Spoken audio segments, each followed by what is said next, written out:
بسم اللہ الرحمن الرحیم الحمد للہ رب العالمین وصلی اللہ علی النبی الکریم وعلی آلہ وصحبہ اجمعین اما بعد۔ عزیز طلبہ، سب سے پہلے تو میں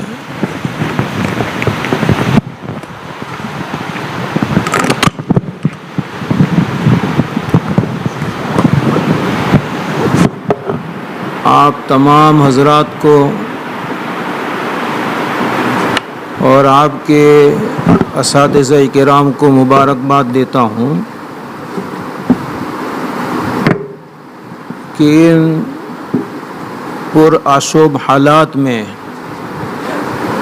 آپ نے بھی اپنے آپ کو طلب علم کے لیے پیش کیا اور آپ کے اساتذہ کرام نے بھی ان حالات کا مقابلہ کرتے ہوئے پوری مستعدی کے ساتھ آپ کو سبق پڑھا کر آپ کے سال کو اختتام تک پہنچایا، آپ کے درس و تدریس کے سلسلے کو اس کے منتہا تک پہنچایا۔ یہ صرف اللہ تبارک و تعالیٰ کا فضل رہا اور آپ حضرات کی مساعی اور کوششیں رہی۔ یہ بخاری شریف کا آخری سبق ہے جو آپ نے اپنے استاذ محترم سے بھی پڑھ لیا ہوگا، لیکن چونکہ ایک زمانے سے یہ رواج چل رہا ہے کہ یہ آخری سبق عوام کے درمیان اور کچھ علماء کرام کی حاضری میں دیا جاوے، جو صرف آپ کی عزت افزائی کے لیے، اور آپ سال بھر آپ کے اساتذہ کرام سال بھر مدرسے میں کس طرح پڑھتے ہیں پڑھاتے ہیں عوام کو اس کا اندازہ ہو، اس لیے عوام کی حاضری میں اور کچھ علماء کرام کی دعاؤں کی شمولیت کے ساتھ یہ آخری سبق پڑھایا جاتا ہے۔ حضرت امام بخاری رحمہ اللہ نے اپنی کتاب کی ابتدا، اپنی کتاب کا آغاز باب کیف کان بدء الوحی الی رسول اللہ صلی اللہ علیہ وسلم سے فرمایا،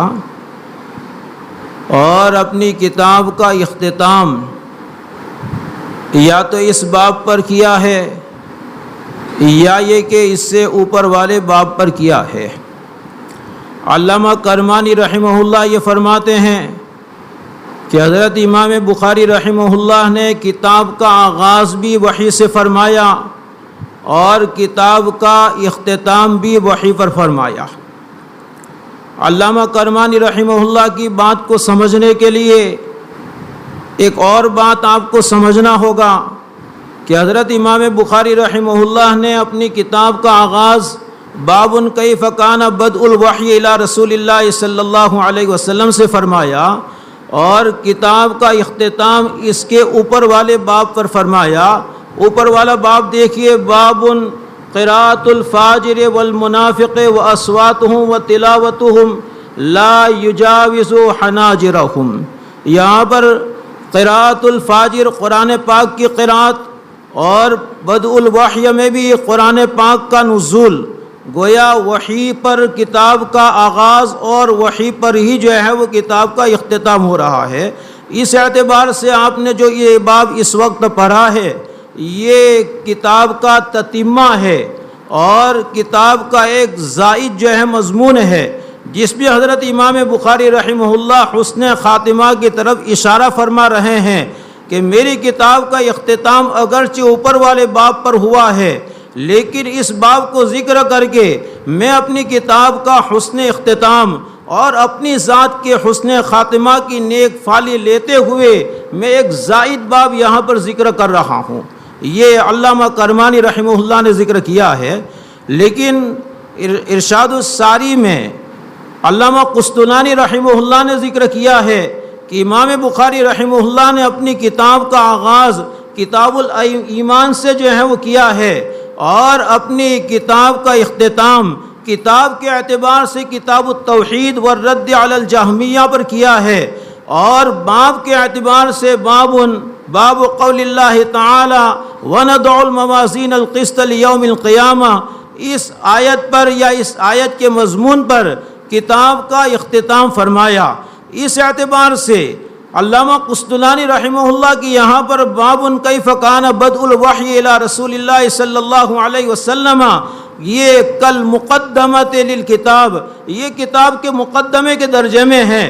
اصل کتاب کی ابتدا اور کتاب کا آغاز جو ہو رہا ہے کتاب الایمان سے ہو رہا ہے، لیکن ایمان کی بنیاد چونکہ وحی پر ہے، اس لیے وحی کے مضمون کو حضرت نے بطور مقدمہ اور تمہید کے ذکر کر دیا۔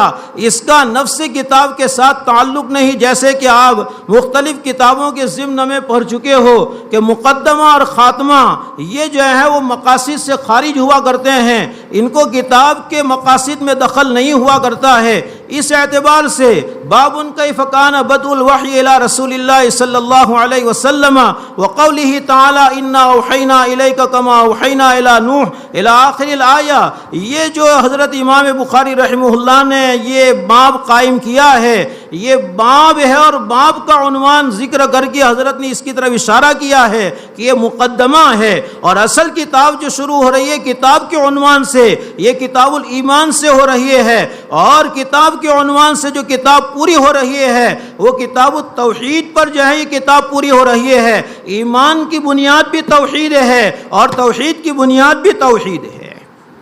اس لیے حضرت امام بخاری رحمہ اللہ نے گویا یہ اشارہ کیا کہ از اول تاخر زندگی کا ہر لمحہ یہ ایمانی کیفیات سے مومن کی جو ہے وہ ہر لمحہ متصف ہونا چاہیے، تاکہ اللہ کی بارگاہ میں جب اس کی حضوری ہو، اللہ کے سامنے اس کی پیشی ہو، تو وہ اس ایمانی جوہر کے ساتھ حاضر ہو کہ جس ایمانی جوہر کی بنیاد پر من کان آخر کلامہ لا الہ الا اللہ دخل الجنہ کا وہ مصداق بن جاوے۔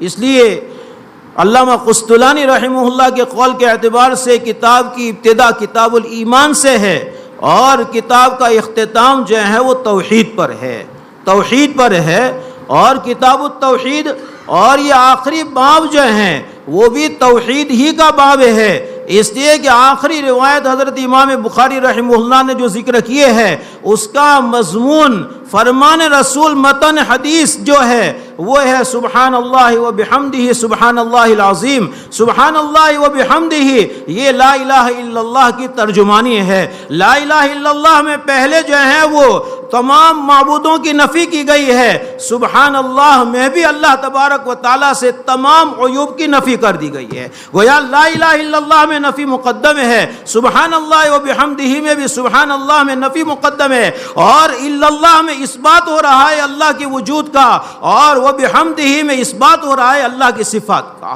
اس اعتبار سے کتاب کا آغاز بھی کتاب الایمان پر، اور کتاب کے اعتبار سے کتاب کا اختتام بھی کتاب الایمان پر، کتاب التوحید پر، اور باب کے اعتبار سے بھی مضمون حدیث کی جو ہے وہ رعایت کی جامع، تو یہاں پر کتاب کی کا اختتام یہ بھی جو ہے وہ لا الہ الا اللہ پر ہو رہا ہے، اور اس پر کتاب کا اختتام کر کے حضرت امام بخاری رحمہ اللہ نے جس طرح انما الاعمال بالنیات سے آغاز کیا تھا، اور چلنے سے پہلے اغراض پر جو ہے وہ واقف اور اغراض سے مطلع ہونے کی طرف اشارہ کیا تھا، اختتام پر اشارہ فرما رہے ہیں کہ یہاں پر تم جو کچھ پڑھ چکے ہو آگے جا کر جو ہے اس کو عملی زندگی میں لانا ہے، اس لیے کہ انما الاعمال بالنیات انما الاعمال بالخواتم انما العبرۃ بالخواتم، اعتبار جو ہے وہ خاتمے کا ہے، پڑھ لیا ہے، اب آگے جا کر عملی زندگی میں اس کو اپنا کر اپنی آخری زندگی یہ ایمان کے ساتھ ساتھ اعمالی کیفیات سے بھی متصف ہونی چاہیے،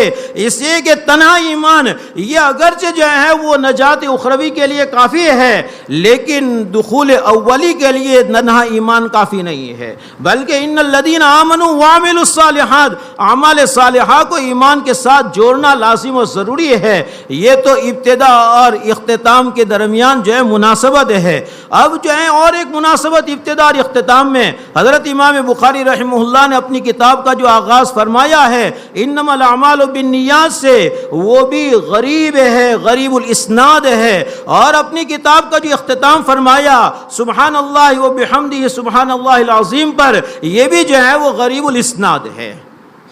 ابتدا بھی غریب سے اور اختتام بھی جو ہے وہ حدیث غریب پر، حالانکہ یہ روایت حضرت امام بخاری رحمہ اللہ نے اور دو جگہ پر ذکر کیے ہے، ایک کتاب الدعوات میں ذکر کیے ہے اور ایک کتاب الایمان والنذور میں ذکر کیے ہے، اور وہ دونوں روایتیں سند کے اعتبار سے غرابت کا شکار نہیں ہے۔ پھر بھی حضرت امام بخاری رحمہ اللہ اس سند کے ساتھ یہاں ذکر کرنے کے بجائے ایک دوسری سند لا کر اس کو ذکر کر رہے ہیں اور اس کی طرف اشارہ کر رہے ہیں۔ کسی حدیث کے صحیح ہونے کے لیے غرابت سے اس کا پاک ہونا ضروری نہیں ہے۔ میری کتاب کی بنیاد صحاح پر قائم ہوئی ہے اور میری کتاب کی ابتدا غریب سے ہوئی ہے، اور میری کتاب کی جگہ اختتام یہ بھی جو ہے وہ غریب حدیث پر ہوا ہے۔ بدأ الاسلام غریبا وسیعود غریبا فطوبى للغرباء، ابتدا بھی غرابت سے اسلام کی ہوئی ہے، اسلام کی انتہا بھی غرابت پر ہوگی، اور یہ غربا طالب علم نبوت ہے۔ امام بخاری رحمہ اللہ اس میں اشارہ کر رہے ہیں کہ میری ابتدا اور میرا اختتام یہ تمہاری شان کو سامنے رکھ کر میں نے جو ہے وہ کیا ہے۔ اب آئیے باب پر، حضرت امام بخاری رحمہ اللہ نے یہ باب جو ہے وہ قائم کیا ہے، یہ کتاب الایمان والرد علی الجہمیہ۔ ایمان جب شکوک و شبہات سے جو ہے وہ پاک ہو تو وہ ایمان ایسا جوہر بن کر دنیا میں بھی چمکتا ہے، آخرت میں بھی چمکتا ہے کہ اس کی اللہ کی ذات کے سوا کوئی قیمت نہیں لگا سکتا۔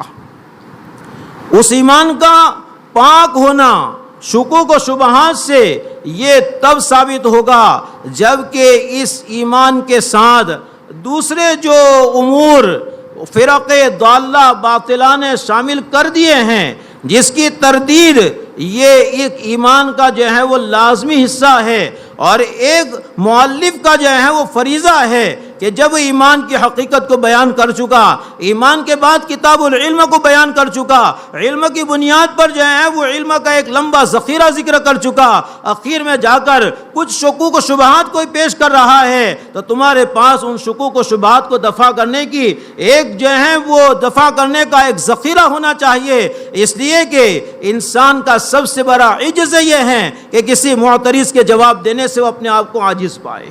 اس لیے حضرت امام بخاری رحمہ اللہ نے ایمان اور اعمال کے بعد اخیر میں یہ تنقیح جو ہے فرمائی ہے، ایمان کے باب کی بھی اور اعمال کے باب کی بھی، اور اس تنقیح کے لیے فرق ضالہ باطلہ کی جانب سے جو شکوک و شبہات ایمانیات کے باب میں، عقائد کے باب میں پیش کیے جائیں گے، ان تمام شکوک و شبہات کو دفع کرنے کے لیے حضرت نے جو ہے وہ اخیر میں یہ ایمان کی یا کتاب التوحید کو جو ہے وہ قائم کر کے، اور الرد علی الفرق الباطلہ، الرد علی الجہمیہ، جہمیہ عنوان ہے اور مضمون جو ہے وہ الرد علی الفرق الباطلہ ہے۔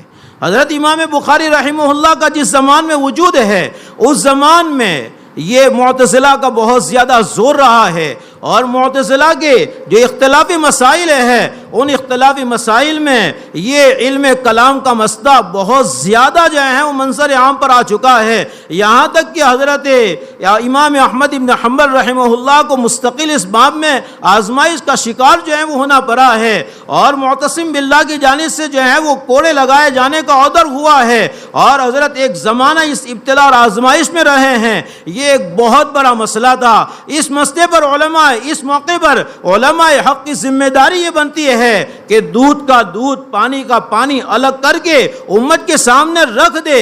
احقاق حق اور ابطال باطل علماء حق کی ذمہ داری ہے۔ حضرت امام بخاری رحمہ اللہ کتاب التوحید والرد علی الجہمیہ کے ذریعے اپنی اس ذمہ داری کو جو ہے پورا کر رہے ہیں، اور آپ کے آخری ایام میں ہے، آپ بھی قوم کے درمیان جا رہے ہیں، آپ کو علماء حق کی جماعت میں شامل ہونے کی تلقین کی جا رہی ہے۔ علماء حق کی جماعت میں شامل ہونے کی آپ کو تلقین کی جا رہی ہے کہ علماء حق کا شیوا یہ ہے جہاں احقاق کے حق کا حق ہونا ظاہر کرنا یہ ہمارا فریضہ ہے، ابطال باطل کا باطل ہونا ظاہر کرنا یہ بھی جو ہے ہمارا فریضہ ہے، لا یخافون فی اللہ لومۃ لائم یہ جو ہے وہ ہمارا وصف ہے کہ کسی ملامت کرنے والے کی ملامت سے ہمیں دبنا نہیں ہے، ہمیں حق کا حق ہونا باطل کا باطل ہونا یہ ظاہر کرنا ہے۔ اس لیے حضرت امام بخاری رحمہ اللہ نے آخری کتاب یہ الرد علی الجہمیہ جو ہے ذکر کی کہ جہمیہ کیا ہے، یہ فرق باطلہ کا عنوان ہے، فرق مبتدعہ کا ضالہ کا جو ہے عنوان ہے۔ حضرت نے ان فرق باطلہ پر جو ہے وہ رد کیا ہے۔ یہاں اس آخری باب میں بھی معتزلہ پر جو ہے وہ رد کیا ہے، اور معاف فرمائیں حضرت امام بخاری رحمہ اللہ نے یہاں پر حنابلہ پر بھی جو ہے وہ رد کیا ہے، حنابلہ پر بھی جو ہے وہ رد کیا ہے، معتزلہ پر رد کیا ہے۔ مسئلہ آپ نے جو ہے وہ شرح عقائد میں یا العقیدۃ الطحاویہ میں جو ہے وہ پڑھ لیا ہے کہ معتزلہ وزن اعمال کی حقانیت کا انکار کرتے ہیں کہ وزن کوئی حقیقت نہیں ہے، اور قیامت کے دن اللہ تبارک و تعالی میزان اعمال قائم کرے گا اور بندوں کے اعمال کا اس میں وزن کیا جائے گا۔ یہ واہی تباہی باتیں ہیں، اور نصوص میں جہاں پر وزن کا ذکر کیا گیا ہے، بندوں کے اعمال کے وزن کیے جانے کا ذکر ہوا ہے، وہاں پر اس سے مراد عدل و انصاف ہے۔ حضرت امام بخاری رحمہ اللہ نقل کے مقابلے میں عقل کی بھی تردید کر رہے ہیں۔ اتنا سارا پڑھ لیا، اب عقل کے غلام نہ بننا۔ معتزلہ عقل کے غلام بنے ہیں، بڑے بڑے علماء اس جماعت میں جو ہے وہ شامل ہے، جار اللہ زمخشری علیہ رحمہ اور حاشیۃ الکشاف کے مصنف جو ہے اس میں جو ہے وہ شامل ہے، لیکن پھر بھی ہم ادب کے ساتھ کہیں گے کہ فرق ضالہ کے وہ امام ہے، ادب کے ساتھ کہیں گے۔ علم کا ادب تو ضرور جو ہے وہ کرنا ہوگا، لیکن جہاں پر کنکر ہے اس کنکر کو ظاہر کرنا بھی جو ہے وہ لازم و ضروری ہے۔ کوئی گیہوں خرید کر لاتا ہے تو کنکر تو کھاتا نہیں ہے، اس کو جو ہے وہ پھینک دیا جاتا ہے۔ یہاں پر وہ اگرچہ جو ہے علم کے بہت بڑے جو ہے امام ہے، لیکن جو خطا ہے وہ خطا ہے، اس کو ظاہر کرنا ضروری ہے۔ تو اس لیے امام بخاری رحمہ اللہ نقل کے مقابلے، یہ پورا نقل ہے، احادیث مبارکہ کو نقل کر کے آپ کے سامنے پیش کیا۔ اب آگے جا کر کوئی عقل کی غلامی کا توق تمہارے گلے میں ڈالنا چاہے تو امام بخاری فرما رہے اس کو نکال کر پھینک دینا۔ عقل کے غلام یہ گمراہ ہو جاتے ہیں۔ معتزلہ نے عقل کو اپنا امام بنایا ہے۔ آپ نے حسامی میں پڑھا ہوگا، اختلف الناس فی العقل اہو من العلل الموجبۃ ام لا، فقالت المعتزلۃ العقل علت موجبۃ لما استحسنہ ومحرمۃ لما استقبحہ علی القطع والبتات فوق العلل الشرعیۃ حتی انہم لم یجوزوا ورود الشرع علی خلاف العقل۔ عقل کے باب میں اختلاف ہوا ہے، معتزلہ اس کے قائل ہے کہ عقل جو ہے وہ علت موجبہ ہے امور مستحسنہ کے لیے، اور عقل جو ہے وہ علت محرمہ ہے امور قبیحہ کے لیے، اور ایسی جو ہے وہ علت اور دلیل ہے کہ فوق العلل الشرعیہ، علل شرعیہ سے بھی بڑھ کر ہے، علل شرعیہ سے۔ اس لیے وہ فرماتے ہیں کہ انہم لم یجوزوا ورود الشرع علی خلاف العقل، عقل کے خلاف شریعت وارد نہیں ہو سکتی ہے۔ عقل کے خلاف اگر شریعت وارد ہوگی، شریعت میں تعویل کر کے اس کو عقل کے موافق کیا جائے گا، عقل کی زنجیروں سے اپنے آپ کو آزاد نہیں کیا جائے گا۔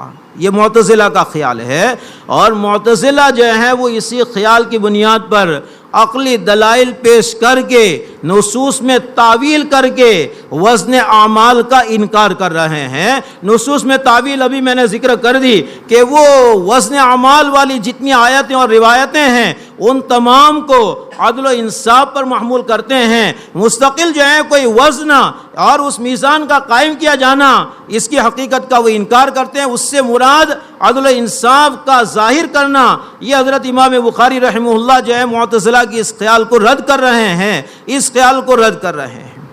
بات سمجھ میں آئی؟ اور اس کے ساتھ ساتھ اب ان کی عقلی دلائل کیا ہے وہ تو آپ شرح عقائد میں پڑھ چکے ہو کہ وہ اعراض ہے، اعراض جو ہیں اس کے لیے بقا نہیں ہے، جو عیان ہوا کرتے ہیں اس کا وزن کیا جا سکتا ہے، اعراض کا بقا نہیں ہے تو کس چیز کا وزن کیا جائے گا؟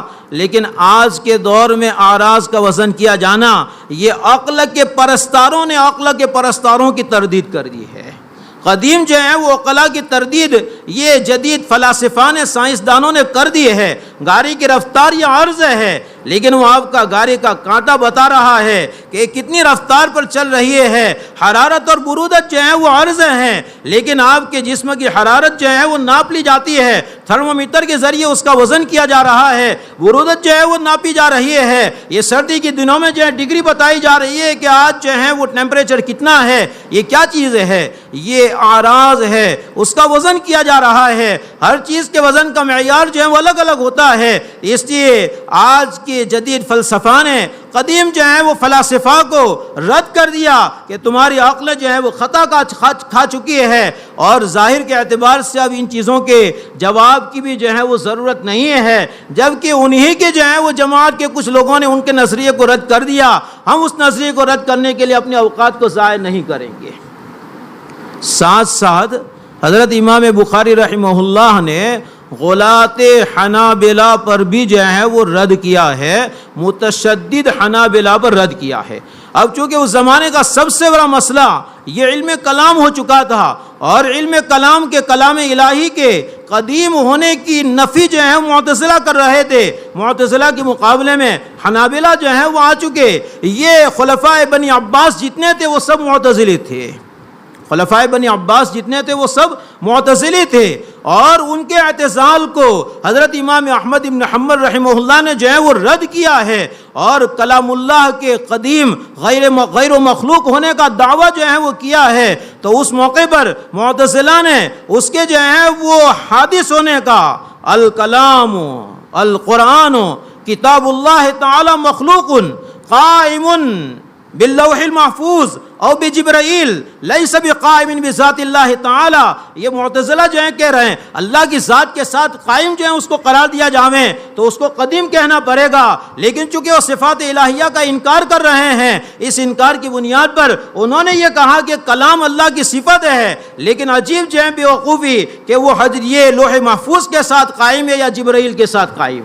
متصف جو ہے وہ اللہ کی ذات نہیں، صفت اللہ کی ذات ہے، صفت اللہ کی ذات کی ہے، لیکن متصف جو ہے کس سے ہے؟ غیر اللہ سے ہے۔ یہ بھی عجیب فلسفہ ہے۔ عقل کے پرستار خود جو ہے اس کی نفی کرنے پر مجبور ہے، لیکن وہ خود جو ہے یہ کہہ رہے ہیں کہ صفت اللہ کی اور قائم جو ہے وہ غیر اللہ کے ساتھ ہے، اللہ کے ساتھ قائم نہیں۔ یہ ایک مستقل جو ہے مسئلہ ہے، اور شکوہ ہے مجھے کہ ہمارے مدارس میں جو ہیں وہ اب صفات الہیہ کی بحثیں پڑھائی نہیں جاتی۔ پہلے کسی زمانے میں شرع عقائد پوری پڑھائی جاتی تھی، میں نے 10 سال تک پوری پڑھائی ہے، اور اب جو ہے وہ پڑھایا جاتا ہے کہاں سے؟ عذاب قبر سے پڑھایا جاتا ہے، اور اس کا نتیجہ یہ ہے کہ متقدمین کی کتابیں سمجھنا یہ ہمارے جو ہے بس سے باہر ہو چکا ہے، اس لیے کہ وہاں پر یہ بحثیں پائی جا رہی ہے، اور ان بحثوں سے ہم نے کنارہ کر لیا ہے۔ سہولت پسندی جو ہے وہ ہماری طبیعت بن چکی ہے، جس کا نتیجہ یہ ہے کہ جو مضامین مشکل ہو نکال دو اس کو۔ بات سمجھ میں آئی؟ اس لیے کتابوں پر بھی جو ہے وہ آڑے جو ہے وہ چلے کہ شرح جامع کو نکال دو اور کافیہ کو بھی جو ہے نکال دو۔ اب آپ لوگوں کو اتنا کمزور سمجھ لیا گیا کہ آپ شرح جامع بھی نہیں پڑھ سکتے ہو۔ آپ اپنے محتمم صاحب سے کہو نا کہ ہم اتنے کمزور نہیں ہیں۔ تو بہرحال یہاں پر حضرت امام بخاری رحمہ اللہ غلاۃ حنابلہ، متشدد حنابلہ پر رد کر رہے ہیں کہ حنابلہ نے امام احمد بن حنبل رحمہ اللہ کی آزمائش کو جو ہے وہ سامنے رکھ کر قرآن پاک کے کلام اللہ اور قدیم ہونے کے باب میں وہ تشدد برتا کہ جس کے نتیجے میں قرآن پاک جن اوراق میں لکھا جاتا ہے اس کو بھی قدیم قرار دیا، جن الفاظ اور نقوش سے یہ قرآن لکھا جا رہا ہے ان الفاظ اور نقوش کو بھی قدیم قرار دیا، اور جس آواز اور الفاظ سے پڑھا جاتا ہے قاری کی آواز اور قاری کے الفاظ کو بھی قدیم کہہ دیا۔ حضرت امام بخاری رحمہ اللہ ان پر رد کر رہے ہیں، اوپر متعدد ابواب سے رد کرتے ہوئے چلے آ رہے ہیں۔ یہاں پر جو حضرت امام بخاری رحمہ اللہ نے رد کرنے کے لیے ایک لفظ بڑھا دیا، وَأَنَّ أَعْمَالَ بَنِي آدَمَ وَقَوْلَهُمْ يُوزَنْ تُوزَنْ، کہ بنی آدم کے اعمال کا بھی وزن کیا جائے گا، وَقَوْلَهُمْ ان کے قول کا بھی، قول کیا ہے؟ قرآن کی قرات قاری جو کر رہا ہے، اس کی آواز جو نکل رہی ہے، اس کی تلاوت کے جو الفاظ ہے، یہ تمام بنی آدم کی اقوال ہے۔ اور جب بنی آدم کی اقوال ہے ان کا وزن کیا جائے گا، وزن حادث چیزوں کا کیا جاتا ہے، وزن قدیم چیزوں کا نہیں کیا جاتا ہے۔ اس سے حضرت امام بخاری رحمہ اللہ نے ان متشدد حنابلہ پر بھی جو ہے رد کیا ہے کہ تم کس زبان سے یہ کہہ رہے ہو کہ قاری کی قرات، قاری کی تلاوت، قاری کے الفاظ، قاری کے صوت، آواز، یہ سب قدیم ہے۔ اگر قدیم ہوتا تو اس کا وزن نہ ہوتا، لیکن وزن ہوگا۔ یہ دلیل ہے اس بات کی کہ جو ہے وہ قدیم نہیں ہے۔ آ گئی بات سمجھ میں؟ یہ باب کا جو ہے وہ مقصود ہے۔ بہت مختصر وقت مجھے دیا گیا ہے، دوسرا شکوہ، اس لیے اب میں جو ہے وہ کچھ باتیں ذکر کر کے اپنی بات کو ختم کر دیتا ہوں۔ اب چونکہ حالات نے مجبور کیا ہے، میں آپ کے جو ہے وہ ناظم صاحب کی شکایت نہیں، حالات کا شکوہ کر رہا ہوں۔ یا لیت الشباب یعود لعلی اشکو الیہ ما فعل الحرم، جوانی لوٹ آ جاویں تو میں اس کو شکایت کروں کہ بڑھاپے نے میرا کیا حال کر دیا ہے۔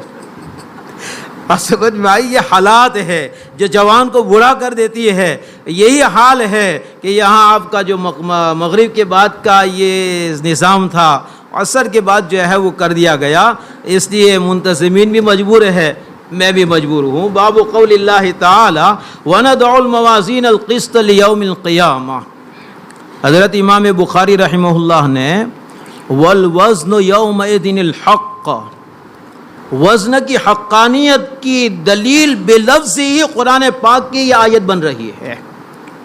اس آیت کا انتخاب کرنا چاہیے، لیکن حضرت نے جو ہے وہ وَالْوَزْنُ يَوْمَئِذٍ الْحَقَّ فَمَنْ ثَقُلَتْ مَوَازِينُهُ فَأُولَٰئِكَ هُمُ الْمُفْلِحُونَ، اس آیت کا اس باب میں انتخاب نہیں کیا، بلکہ اس کے مقابلے میں اس آیت کا انتخاب کیا۔ کیوں؟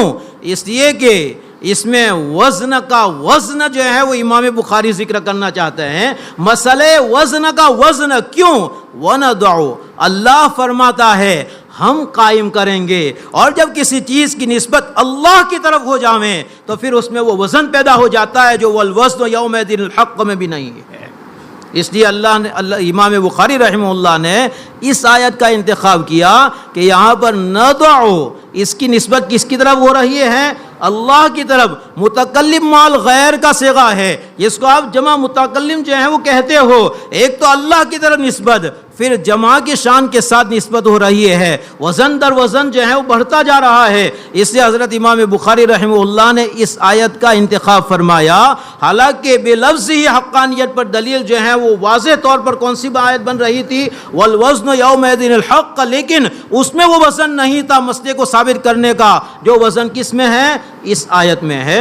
وَنَضَعُ الْمَوَازِينَ الْقِسْطَ، موازین یہ جمع ہے یا تو موزون کی، جیسے مشاہیر جمع ہے مشہور کی، یا کہ جمع ہے میزان کی، جیسے مواعید جمع ہے میعاد کی۔ میعاد کی جمع مواعید، میزان کی جمع موازین، یا کہ جو ہے مشہور کی جمع مشاہیر، موزون کی جمع موازین۔ آ گئی بات سمجھ میں؟ اس لیے آج تک آپ نے تو یہ پڑھا ہوگا کہ یہ کس کی جمع ہے؟ میزان کی جمع ہے۔ نہیں، میزان کی بھی جمع ہے، اور ایک قول کے مطابق کس کی جمع ہے؟ موزون کی بھی جو ہے وہ جمع ہے۔ اب یہاں جمع کا صیغہ لایا گیا۔ جمع کا صیغہ کیوں لایا گیا؟ یا تو متعدد جو ہیں وہ میزان قائم کیے جائیں گے، اشخاص کے اعتبار سے متعدد، یا کہ اعمال کے اعتبار سے متعدد، ہر عمل کی الگ الگ میزان، ہر شخص کی الگ میزان۔ امام فخر الدین رازی رحمہ اللہ کا رجحان اسی کی طرف ہے کہ متعدد موازین ہوں گے۔ جب متعدد موازین ہے تو متعدد موازین کی ترجمانی کے لیے کون سا صیغہ چاہیے؟ جمع کا صیغہ چاہیے جو تعدد پر دلالت کرے۔ لیکن شراح بخاری میں حضرت ابن حجر عسقلانی رحمہ اللہ نے یہ ذکر کیا ہے کہ والظاہر ان الرجحان لذالک کہ ان المیزان واحد، کہ میزان جو ہے وہ ایک ہی ہوگا، متعدد میزان نہیں ہے۔ پھر یہاں جمع کیوں لایا گیا؟ تو جمع جو ہے وہ تعظیم اور تفخیم کے لیے، وہ میزان بہت بڑا، کتنا بڑا میزان ہوگا؟ کتنا بڑا میزان؟ کتنا بڑا؟ ابو القاسم لالکائی علیہ الرحمٰن نے اپنی سنن میں روایت ذکر کی ہے حضرت سلمان فارسی رضی اللہ تعالیٰ عنہ کے حوالے سے کہ اللہ کے نبی صلی اللہ علیہ وسلم نے فرمایا کہ میزان اتنا بڑا ہوگا کہ ساتوں زمین اور ساتوں آسمان ایک پلڑے میں رکھ دیے جاویں تو ابھی وہ پلڑا جو ہے وہ پر نہیں ہوگا، ناقص ہوگا۔ آپ اندازہ لگائیں کہ وہ میزان کتنا بڑا ہوگا۔ حضرت داؤد علیہ السلام نے حق تعالیٰ شانہ سے درخواست کی، دریافت کیا کہ وہ میزان جو قیامت کے دن قائم کیا جائے گا وہ میزان کتنا بڑا ہوگا، تو حق تعالیٰ شانہ نے حضرت داؤد علیہ السلام پر وہ میزان منکشف فرمایا۔ حضرت داؤد علیہ السلام نے وہ میزان دیکھا تو خر مغشیا علیہ، بے ہوش ہو کر گر گئے۔ ہوش میں آئے، عرض کیا کہ باری تعالیٰ اتنا بڑا میزان ہے، اس کو کون سے بندے کا عمل جو ہے وہ پور کر سکے گا؟ حق تعالیٰ شانہ نے فرمایا ایک مرتبہ سبحان اللہ پڑھ لو، آدھا میزان جو ہے وہ بھر جائے گا۔ سبحان اللہ تملأ نصف المیزان والحمد للہ یملأ کلہ، اور سبحان اللہ ایک مرتبہ پڑھ لو، آدھا میزان بھر جائے گا، اور الحمدللہ اس کے ساتھ ملا لو، پورا میزان جب بھر جائے گا۔ لیکن ہم ان کلموں کو کیا سمجھتے ہیں؟ معمولی سمجھتے ہیں۔ اللہ جس کو توفیق دیتا ہے وہ نماز کے بعد جو ہے وہ تسبیح فقراء کے عنوان سے اس کو 33 مرتبہ جو ہے پورا کرتا ہے، اور اللہ جس کو مزید توفیق دیتا ہے رات کو بستر پر جا کر تسبیح فاطمی اور تسبیح علی کے عنوان سے اس کو جو ہے وہ پڑھتا ہے۔ ہمارے یہاں تو تعبیر بھی غلط ہے، نماز کے بعد جو تسبیح پڑھی جاتی ہے سبحان اللہ الحمدللہ اللہ اکبر، اس کو ہم کہتے ہیں کہ یہ تسبیح فاطمی ہے، حالانکہ یہ تسبیح فقراء ہے۔ بارگاہ رسالت میں عجیب مقدمہ جو ہے وہ پیش ہوا۔ فقراء نے عرض کیا اللہ کے نبی صلی اللہ علیہ وسلم سے کہ جو مالدار لوگ ہیں وہ مالدار لوگ جو ہیں وہ نیکیوں میں ہم سے آگے بڑھ گئے ہیں، تو ان کو اللہ نے مال دیا ہے، عمرہ کرتے ہیں، حج کرتے ہیں، خیرات اور صدقات جو ہیں وہ دیتے ہیں، ہم یہ اعمال نہیں کر سکتے ہیں، تو اس لیے ہم جو ہے ان سے پیچھے رہ گئے۔ اللہ کے نبی صلی اللہ علیہ وسلم نے ان کو یہ تسبیح جو ہے تلقین فرمائی کہ ہر نماز کے بعد 33 مرتبہ سبحان اللہ، 33 مرتبہ الحمدللہ، 34 مرتبہ اللہ اکبر پڑھ لو تو تم ان سے آگے بڑھ جاؤ گے، تم ان سے آگے بڑھ جاؤ گے، اور تمہارے برابر جو ہے وہی آدمی ہوگا جو اس کو پڑھے گا۔ اور مالداروں کو بھی پتہ چل گیا، تو وہ تو صحابہ کرام تھے، عمل کے عشاق تھے، عمل کے طالب تھے، انہوں نے بھی پڑھنا جو ہے وہ شروع کر دیا۔ فقراء پھر حاضر ہوئے اور انہوں نے عرض کیا کہ اللہ کے نبی انہوں نے بھی جو ہے پڑھنا شروع کر دیا، تو آپ نے ہتھیار ڈال دیے، ذالک فضل اللہ یؤتیہ من یشاء، یہ اللہ کا فضل ہے، اللہ جس کو چاہتا ہے عطا کرتا ہے۔ اب میں آگے جو ہے وہ تمہاری تسکین اور تسلی کے لیے کچھ نہیں کہہ سکتا۔ یہ تسبیح فقراء ہے۔ اور حضرت فاطمہ رضی اللہ تعالیٰ عنہا کو جب پتہ چلا کہ دو غلام آئے ہیں، وہ طلب کرنے کے لیے گئی تھی۔ حضرت فاطمہ رضی اللہ تعالیٰ عنہ نے ابا حضور کو جو ہے نہیں پایا، اللہ کے نبی کو حضرت عائشہ رضی اللہ تعالیٰ عنہ جو ہے موجود، حضرت عائشہ کے ساتھ سامنے درخواست پیش کی اور چلی گئی، تو اللہ کے نبی صلی اللہ علیہ وسلم رات کو حضرت علی اور حضرت فاطمہ کے مکان تشریف لے گئے، اور اللہ کے نبی حضرت علی کے پیٹ کے ساتھ اپنی ران لگا کر بیٹھ گئے، اور جو ہے وہ آپ نے فرمایا کہ تم جو ہے وہ آئے تھے اور تمہاری چاہت یہ تھی کہ میں تمہیں ایک غلام دے دوں، لیکن وہ 2 غلام میں نے وہ 2 یتیم کے لیے رکھا ہے، جو دونوں یتیم ان کے باپ احد میں شہید ہو چکے ہیں، اس لیے میں اس میں سے تمہیں کچھ نہیں دے سکتا، لیکن میں تمہیں جو ہے وہ ایک تسبیح تلقین کرتا ہوں، وہ تم بستر پر پہنچ کر پڑھ لیا کرو، دن بھر کی ساری تھکان دور ہو جائے گی۔ آج لوگ شکایت کرتے ہیں نیند نہیں آتی ہے، اللہ کے نبی نسخہ بیان فرما رہے ہیں، یہ تسبیح پڑھ لو، تھکان دور ہو جائے گی اور اچھی گہری نیند بھی آ جائے گی۔ 33 مرتبہ سبحان اللہ، 33 مرتبہ الحمدللہ، 34 مرتبہ اللہ اکبر۔ حضرت علی سے جو ہے پوچھا گیا حضرت اس پر جو ہے وہ آپ کا عمل، کہا جنگ جمل میں رات کو جو ہے وہ یہ تسبیح پڑھا کرتا تھا، دن بھر کی تھکان میری جو ہے وہ دور ہو جایا کرتی تھی، لیکن اس کے لیے دوستو یقین چاہیے۔ کیا چاہیے؟ فرمان رسالت پر یقین چاہیے۔ یقین کے ساتھ پڑھو گے تو فائدہ ہوگا، آزمانے کے لیے پڑھو گے تو نیند بھی اڑ جائے گی۔ باب قول اللہ تعالی وَنَضَعُ الْمَوَازِينَ الْقِسْطَ، یہ موازین کی جو ہے وہ صفت ہے۔ پھر وہاں وہی جو ہے وہ صرفیانہ سوال کے موازین جمع، القسط جو ہے یہ تو مفرد ہے، اور موصوف صفت میں مطابقت جو ہے ہوا کرتی ہے، یہاں تو مطابقت نہیں ہے، تو اس کا صاف ستھرا جواب یہ ہے کہ یہاں پر القسط مصدر ہے، اور مصدر جو ہے سب کی ماں ہے، سب بچے اس میں جو ہے وہ سمائے ہوئے ہیں، اس لیے اس کے تعدد کی ضرورت نہیں ہے. اس لیے میزان قسط، میزانان قسط اور موازین قسط. مفرد جو ہے المصدر لا یثنى ولا یجمع.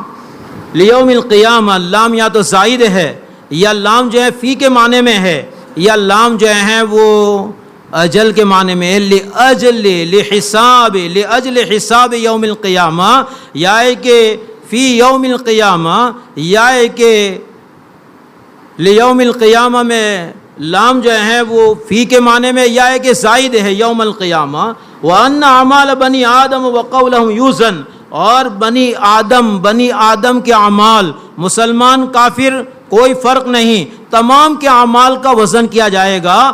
اور اہل سنت والجماعت کے مشاہیر اسی پر متفق ہے کہ کافر کے اعمال کا بھی وزن کیا جائے گا. البتہ کچھ جماعتیں مستثنیٰ ہے، انبیاء کرام علیہ الصلاۃ والسلام کے اعمال کا وزن نہیں ہوگا. اور آپ نے 70,000 کا عدد جو ہے ذکر کیا ہے، اور 70,000 کا عدد کلام عرب کے محاورے کے اعتبار سے ایسے بے شمار لوگوں کے لیے، ان گنت لوگوں کے لیے کہ جن کے متعلق آپ نے فرمایا کہ بغیر حساب و کتاب کے وہ جنت میں داخل کر دیے جائیں گے. کون لوگ ہیں وہ؟ تو آپ نے فرمایا الذین لا یتطیرون ولا لا یتطیرون ولا یسترقون ولا یکتوون وعلی ربہم یتوکلون، جو ناجائز طریقے پر جھاڑ پھونک نہیں کرتے، بدفعلی نہیں لیا کرتے، اور جو ہے وہ داغ لگانے کا جو علاج کی صورت ہے اس کو اختیار نہیں کرتے، بلکہ وہ کس پر اعتماد کرتے ہیں؟ اللہ کی ذات پر. فقام عکاشۃ بن محصن ادعو لی یا رسول اللہ ان یجعلنی اللہ منہم. عکاشہ ابن محصن کھڑے ہوئے اور عرض کیا اللہ کے نبی دعا فرما دیجئے میں ان میں شامل ہو جاؤں. آپ نے دعا فرما دی اللہم اجعلہ منہم. دوسرے صاحب کھڑے ہوئے، آپ نے فرمایا سبقک عکاشہ. عکاشہ یہ فضیلت جو ہے لے گئے. سب کے لیے دعا کرنا شروع کروں گا تو سلسلہ لمبا چلا جائے گا، اس لیے جو ہے مصلحت بھی یہ تھی کہ بس ایک پر بات کو ختم کر دی جاوے. تو بہرحال یہ 70,000 یہ بے شمار یہ افراد ہے کہ جو بغیر حساب و کتاب کے، جب حساب نہیں کتاب نہیں تو وزن کہا؟ وزن تو اخیر میں ہوگا مول صاحب. وزن کب ہوگا؟ اخیر میں. پہلے نامہ اعمال جو ہیں وہ دیے جائیں گے اور ان نامہ اعمال کا وزن ہوگا، نامہ اعمال کا. ابن عباس فرماتے ہیں کہ اعمال کو جسم دے دیا جائے گا. ان الاعمال تتجسد و تتجسم، اور ان کا وزن ہوگا. ابن مسعود فرماتے ہیں کہ عامل کا وزن ہوگا، نیک کام کرنے والے، برے کام کرنے والے کا وزن ہوگا. اور ابن عمر جو ہیں فرماتے ہیں کہ کس کا وزن ہوگا؟ صحائف کا جو ہے وزن ہوگا. تو اس اعتبار سے نامہ اعمال دیا ہی نہیں گیا تو کس کا وزن ہوگا؟ یہ بغیر حساب و کتاب کے اور بغیر وزن کے جو ہیں وہ کیا کر دیے جائیں گے؟ جنت میں داخل کر دیے جائیں گے. یہ دو جماعت. اور کافروں کی ایک جماعت ہے کہ جن کا وزن نہیں ہوگا. کون سی جماعت ہیں؟ جن کے کفر کے ساتھ کوئی نیک عمل نہیں، نہ کسی غریب کو کھلایا، نہ کسی مسکین کی مدد کی، نہ بیوہ کی مدد کی، اور نہ کوئی جو ہے کوئی خیر کا کام کیا، کوئی خیر کا کلام کیا.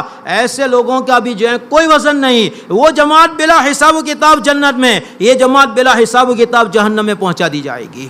اور اس کے علاوہ باقی جو لوگ ہیں، انسان اور جنات ہیں، ان تمام کا کیا کیا جائے گا؟ وزن. جنات کے اعمال کا بھی. بنی آدم امام بخاری نے ذکر کیا ہے قرآن کا دستور سامنے رکھ کر. قرآن میں جو ہے وہ انسانوں کو خطاب ہے، لیکن وہاں پر ضمناً جو ہے وہ خطاب میں کون شامل ہے؟ جنات بھی. اور اس کا اشارہ یا معاشر الجن والانس ان استطعتم ان تنفذوا من اقطار السماوات والارض، اور پھر یرسل علیکم شواظ من نار. یہ جو ہے بتلا رہا ہے کہ مخاطب کیا ہے؟ دونوں جماعتیں ہیں، لیکن جو اشرف ہے اس کو جو ہے براہ راست خطاب کیا گیا، اور جو ضمنی ہے ان کو ضمناً شامل کر یہاں پر بھی بنی آدم میں انسانوں کو ذکر کیا گیا، اور دستور قرآنی کو سامنے رکھ کر حضرت نے جو ہے جنات کو بھی ضمناً شامل کر دیا. اعمال بنی آدم وقولہم، اور ان کی اقوال کا بھی وزن ہوگا، اور سب سے بڑا وبال انسان پر اس کے قول کا ہوگا. ان الانسان لا يتکلم، ان العبد لا يتکلم بکلمۃ من الخیر لا یبالی بها. خیر کا کلمہ نکالتا ہے، ایسے ہی نکال دیا، کوئی توجہ نہیں، لاپرواہی کی حالت میں، لیکن اللہ تعالیٰ اس کی بنیاد پر اس کو مقام عطا فرمائیں گے کہ جنت میں داخل. اور اسی طرح برا کلام لاؤبالی پن میں جو ہے نکال دیا تو اس کی بنیاد پر یہوی بہا فی جہنم ما بین المشرق والمغرب، اتنی گہرائی میں جہنم میں ڈال دیا جائے گا جتنا مشرق و مغرب کے درمیان کا فاصلہ ہے. قول یہ جو ہے وہ انسان کے لیے سب سے بڑا وبال. حضرت صدیق اکبر یجبز لسانہ، حضرت عمر پہنچے کھینچ رہے تھے اپنی زبان کو. حضرت عمر نے عرض کیا ماں غفر اللہ لک، کیا کر رہے ہو، چھوڑو. تو حضرت صدیق اکبر نے کیا فرمایا، ان ھذا اوردن الموارد، بہت سی ہلاکت کی جگہوں میں اس نے مجھے پہنچا دیا ہے. تالا لگا رہے ہیں اور آج ہماری زبانیں بے تحاشا چل رہی ہے، لیکن ہم یہ محسوس کر رہے ہیں کہ تالا لگانے کی ضرورت نہیں ہے. وہاں کوئی بے تحاشا کلمہ نکلتا نہیں تھا، پھر بھی احساس تھا کہ جو ہے وہ تالا لگانے کی ضرورت ہے.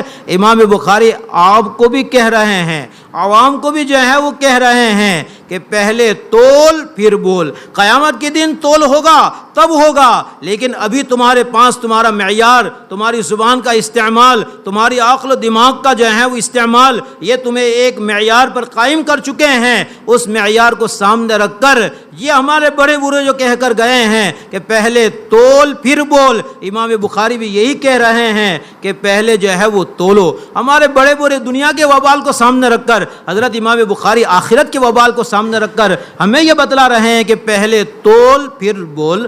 اور وقال مجاہد القسطاس العدل بالرومیت. اب میں روایت پڑھ کے ترجمہ جو ہے کر کے بات ختم کر دیتا ہوں. یہاں پر قرآن پاک میں عجمہ کا وجود ہے یا نہیں، یہ بحث جو ہے حضرت امام بخاری نے جو ہے ذکر کی ہے، جو آپ نے اپنے استاد سے جو ہے پڑھ لی ہوگی. پھر دوسری بحث ذکر کی ہے کہ مقصد کا مصدر جو ہے وہ قسط ہے یا قسط ہے. قسط کا جو ہے فاعل آتا ہے قاصد اور قسط کا فاعل آتا ہے مقسط. قرآن میں دو جگہ مقصد کا جو ہے ذکر کیا گیا ہے، ایک سورہ مائدہ میں ہے ان اللہ یحب المقسطین، اور ایک سورہ حجرات میں ہے واقسطوا واللہ یحب المقسطین، انصاف کرنے والوں کو اللہ پسند کرتا ہے. اور قاصد کس کو کہا جاتا ہے؟ ظالم کو.